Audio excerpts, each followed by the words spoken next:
perancangan, dan pengembangan produk. Sebelum kami menyampaikan materi, kami izin untuk memperkenalkan diri kami masing-masing. Saya Andriana Eka Putri. Saya Fitri Yudianti. Saya Putra Penerwati. Saya Syarifah Nabila. Saya Syifa Aulia.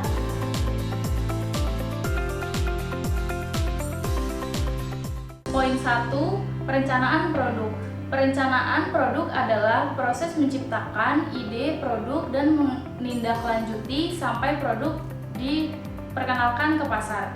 Selain itu, perusahaan harus memiliki strategi cadangan apabila produk gagal dalam pemasarannya, termasuk diantaranya ekstensi produk atau perbaikan, distribusi, perubahan harga, dan promosi. Kegiatan perencanaan produk menjamin bahwa proyek pengembangan produk mendukung strategi bisnis perusahaan yang lebih luas dan menentukan. Poin A, proyek-proyek pengembangan produk. Apa yang akan dilakukan? Poin B, komunikasi pengembangan produk. Pengembangan produk ini dibagi menjadi produk baru, produk platform, atau produk turunan. Poin C, keterkaitan antar proyek dalam suatu portofolio. Poin D, waktu dan urutan proyek. Setiap proyek terpilih dilengkapi dengan tim pengembang produk. Tim ini harus mengetahui misi proyek sebelum dimulai pengembangan. Misi setiap proyek seharusnya memuat A, segmen pasar yang dapat dipertimbangkan untuk merancang dan mengembangkan produk. B, teknologi yang digunakan. C, target proyek secara finansial. D, anggaran dan deadline proyek. Poin kedua, perancangan produk. Perancangan produk adalah kegiatan ekonomi sebuah perusahaan manufaktur yang berkaitan dengan perancangan produk yang menjadi kunci bagi kelangsungan hidup perusahaan tersebut. Pengembangan perancangan produk dilatar belakangi oleh beberapa alasan pokok diantaranya. Yang pertama, tujuan finansial. Tujuan ini berkaitan dengan pengambilan modal yang layak bagi perusahaan, sangat dipengaruhi oleh suksesnya hasil rancangan produk di pasar. Yang kedua, pertumbuhan penjualan. Yang ketiga, respon terhadap persaingan merupakan cara untuk menghadapi persaingan dengan merancang strategi produk dengan diverifikasi menggunakan keunggulan produk. Yang keempat, hasil dari perancangan yang baik dapat menjadi faktor penentu menguasai pasar. Yang kelima, keunggulan kapasitas adalah pengembangan produk perusahaan dengan tujuan untuk meningkatkan efisiensi penggunaan sumber daya produksi yang ada.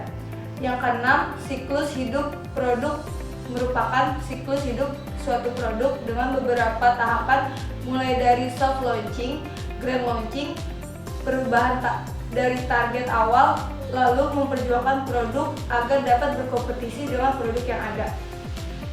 Yang ketujuh, respon terhadap perubahan lingkungan. Berikut ini ada tahapan-tahapan perancangan produk dapat dilewati dengan beberapa cara sebagai berikut. Yang pertama yaitu market research. Tahapan tersebut dapat dilakukan untuk mengetahui selera pasar yang ada pada umumnya sehingga melalui riset tersebut didapat produk sesuai selera konsumen. Yang kedua, brainstorming merupakan proses pengumpulan ide-ide dengan tujuan mencari solusi dari masalah yang didiskusikan. Yang ketiga, menentukan tujuan dan batas produk. Tujuan dan batasan diperlukan supaya dalam perancangan produk tidak berlebihan dan mengakibatkan harga jual yang mahal kepada konsumen. Yang keempat, menggambar produk. Manfaat dari menggambar produk dapat menghasilkan ilustrasi produk jadi. Yang kelima, review produk. Manfaat produk review dapat digunakan untuk mengevaluasi apakah ada kekurangan pada perancangan produk yang sudah dibuat dari tahapan desain sampai ke tahapan gambar.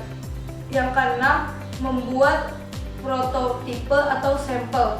Prototipe merupakan produk dapat dibuat dengan berbagai cara, salah satunya dengan cara produk resign dapat dimodalkan dengan mesin prepaid prototyping.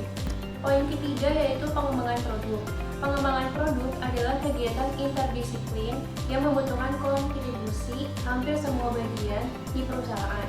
Namun ada 3 bagian yang memegang peran penting, yaitu yang pertama itu marketing.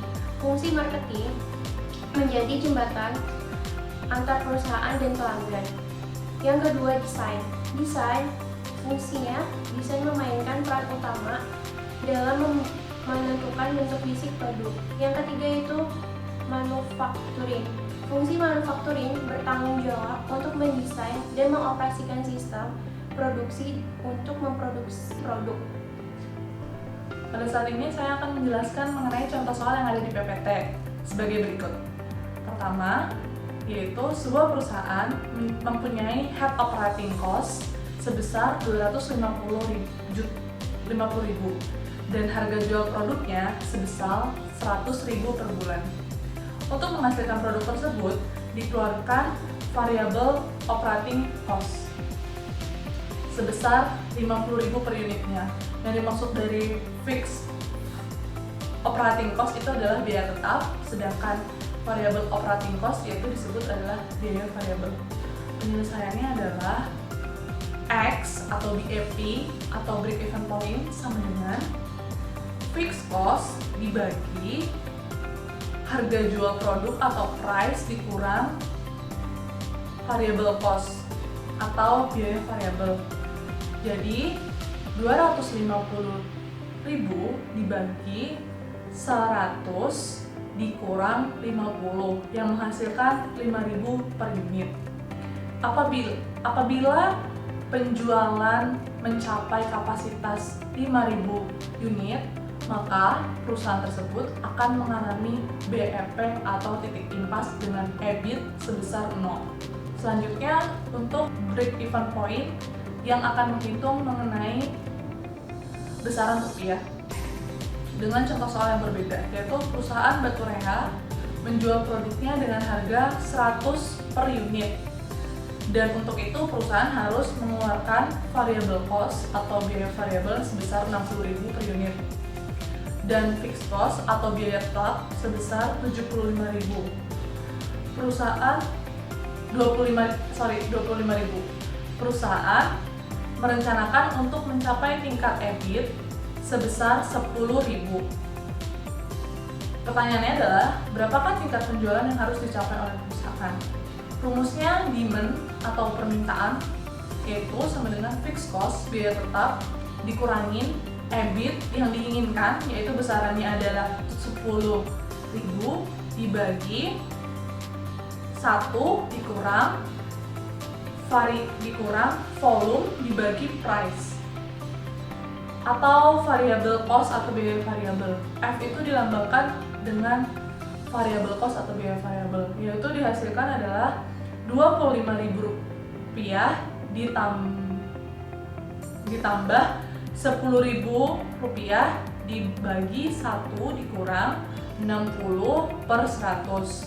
Hasilnya adalah Rp87.500. Contoh soal nomor 2 yaitu PTNCT memproduksi 50.000 unit, harga jualnya 950.000, butuh biaya tetapnya 700 juta dan biaya variabelnya 500.000. Dijawabnya titik impas sama dengan titik impas total biaya tetap dibagi 1 dikurang biaya variabel dibagi penjualan. Total biaya tetapnya 700 juta, biaya variabelnya 500.000 dan penjualannya 950.000. Lalu 700 juta dibagi 1 dikurang 0,53 itu dari 500.000 dibagi 950.000. 1 dikurang 0,53 sama dengan 0,47. 700 juta dibagi 0,47 sama dengan 1.400.000 489.400.000. Untuk titik impas dalam unit, untuk titik impas dalam unit dihitung dengan titik impas dalam nilai dibagi harga jual per unit produk. Titik impas dalam nilai sudah diketahui dari sebelumnya itu 1.489.400.000 dibagi 950.000 sama dengan 1.568 unit.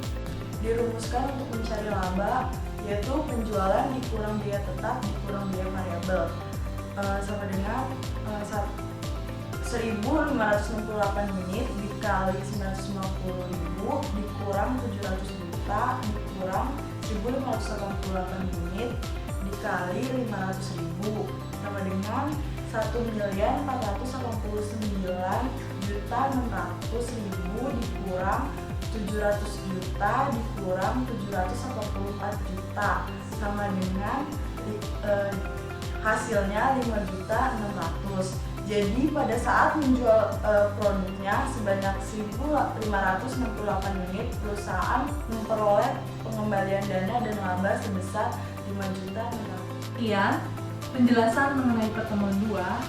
Kurang lebihnya mohon maaf. Wassalamualaikum warahmatullahi wabarakatuh.